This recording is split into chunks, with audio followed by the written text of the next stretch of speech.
ఈశ్వరుడు దక్షునితో త్రిమూర్తులమైన మా యందు భేదము లేదంటూ ఇంకా ఇలా హితవు చెప్పాడు.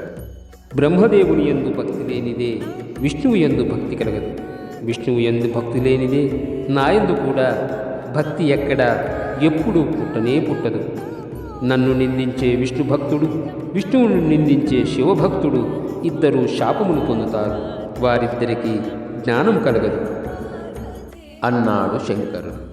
దక్షుడు కుటుంబ సమేతుడై మహాప్రీతితో శివభక్తుడై నిరంతరము శివుని సేవించాడు. దేవతలంతా శివుడే సమస్తమునకు ఈశ్వరుడు అని భావించారు. దక్షుడు శివుని ఆజ్ఞ ప్రకారంగా శివానుగ్రహంతో యజ్ఞాన్ని పూర్తి చేశాడు.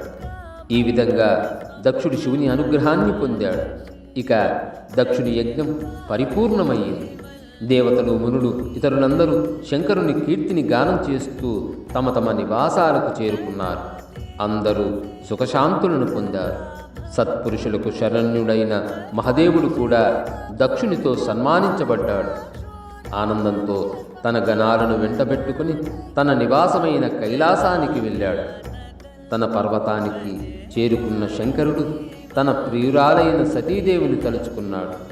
శంకరుడు తన ప్రధాన గణాధ్యక్షులతో ఆమె వృత్తాంతమును విస్తారంగా వర్ణించి చెబుతూ కాలం గడుపుతున్నాడు.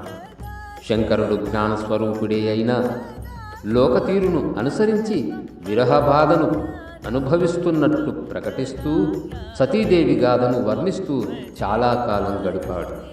ఆ శంకరుడు అవినీతిని చూసి సహించడు. పరమేశ్వరునకు మోహము, శోకము, వికారము కలిగే అవకాశము, అవసరము రెండూ లేవు. కానీ విషాదమును పొందాడా అన్నట్లుగా లోకరీతిని అనుసరించి తన లీలలను ప్రదర్శిస్తుంటాడు.